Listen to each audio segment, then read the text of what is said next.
I've been having these memories return to me lately. Memories of my childhood days when I was only 10 years old. I tried so hard to lock them up and forget about them, but now they're returning to me, and all I can do is let them flow. Let them come back to me and let myself accept and welcome them back. I guess it would be a nice time to tell you about them, but first, let me tell you about myself. My name is Dakota. Yeah, you probably heard of me. I've been traveling around the universe for as long as I can remember, and each adventure is greater than the last. And every adventure needs a beginning, so here's this one. The story I'm about to tell you took place 8 years ago. I was 10 years old at the time.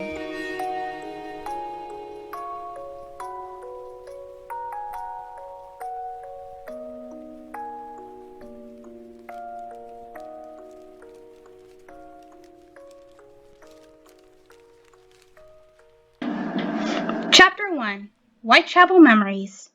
"Come on, Amy, we're going to be late," Amy's sister Emily said, waiting by the door. "I'll be there in a second. I'm trying to find the can of cookies that Mom loves," she replied. "It's where it always is. By the cookie jar," Emily said. "Ha, thanks, sis." "Now, do you have everything you need?" Amy asked, holding the cookie tin. "Yeah, I do. Now hurry up. Visiting hours will be done in 2 hours, and you know how Barbara gets when there are last-minute visitors," Emily said.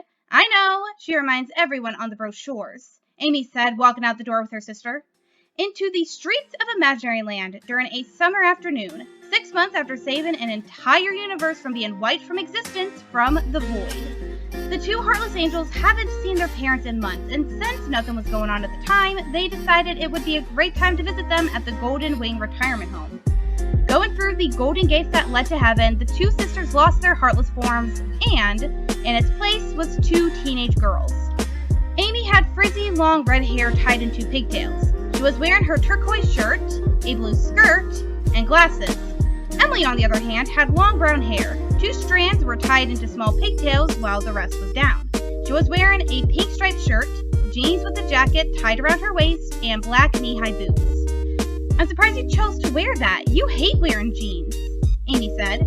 "Yes, but I also hate wearing clothes that make me look like a walking carrot stick," she replied.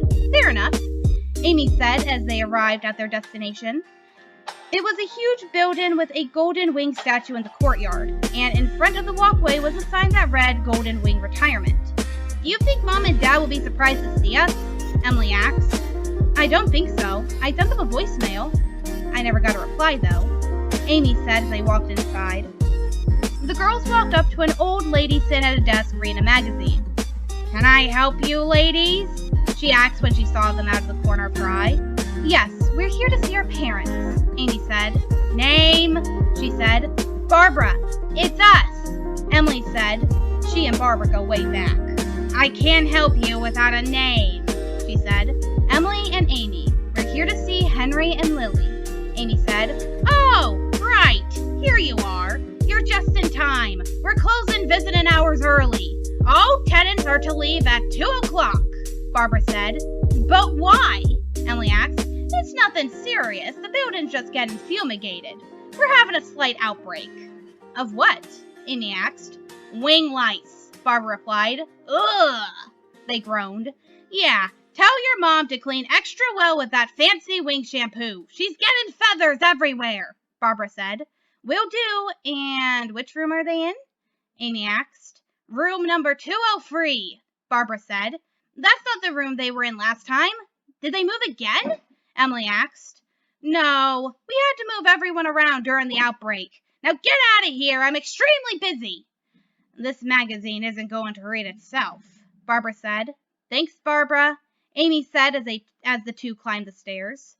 This retirement home isn't like ordinary ones. When an angel dies, they can only age up to the age they died. So, if they choose, they can live their days peacefully here. Some angels, like Emily, Amy, and their parents, retire when their powers become too weak to influence others to do good deeds. So, Henry and Lily decided to live here where it would not only be safer, but cheaper. Not that angels need to pay for anything anyway. The two reached a door with the numbers 203. Amy knocked on the door, and a man opened it. Emily, Amy, what a nice surprise. Come on in, your mom's making lunch, Henry said, welcoming the two inside. Hey girls, how's your host family treating you? I bet Dakota is growing up into a brave young girl. Their mom, Lily, said. She sure is. In fact, we just saved an entire universe from being destroyed, Amy said. Wonderful, you can tell us all about it while we have lunch, Lily said. Hey Mom, I've got something for you, Amy said, showing her the cookie tin. Snickerdoodles, my favorite. I can't believe you remembered, Lily said happily. How can we not? You always hog them during Christmas, Emily said. All right, girls, now tell me about the adventures you've been having, Henry said, pulling his daughter's close, just as Lily brought in a plate of sandwiches, crackers, and cheese. And then Dakota jumped on Super Dimentio's head and used her rainbow wand to knock out the Chaos Heart, Dimentio, and Luigi, Amy explained. And Count Black and Tippy got married and saved the universe. It was amazing, Emily said, spinning around, hitting a bookcase and making the books fall. I am so sorry. I'll clean them up, Emily said frantically, cleaning the books up. Here, Emily, let me help you, Amy said, spawning an old scrapbook. Hey, Mom, what's this? She asked. Oh, I remember this. It's an old scrapbook from our youth, Lily explained. You see, before we moved to Oklahoma, we lived in a small town in Ontario. It's where we met, Henry explained. Ontario? Isn't that in Canada? Emily asked. Mom, you and Dad lived in Canada? Amy asked. Yeah. It was a quaint town. Whitechapel it was called, Henry said. Is the town still there? Amy asked. Yes, it is. Even the old high school we went to still has students going there, Henry explained just as the phone rang. You girls take a look while I answer the phone, he said. Wow, nice house, Mom, Emily said, seeing a picture of Lily and Henry in front of a small two-story house. Oh, that's the old house we moved into when we moved out of our parents' houses. We were dating for 3 years at the time. You know, that house has been vacant for over a decade, Lily explained. That long? Amy asked. It was the strangest thing.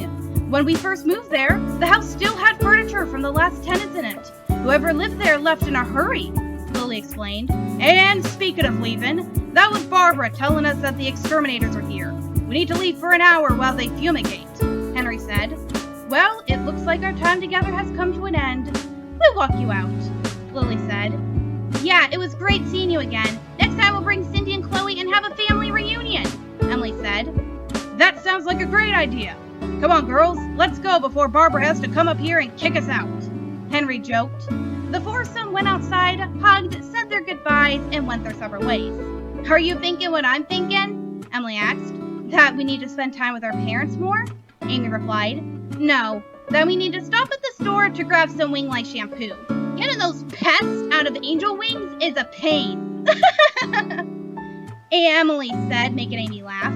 But as they were walking home, Amy couldn't stop thinking about the small town of Whitechapel, and that it wouldn't be a bad idea to go there.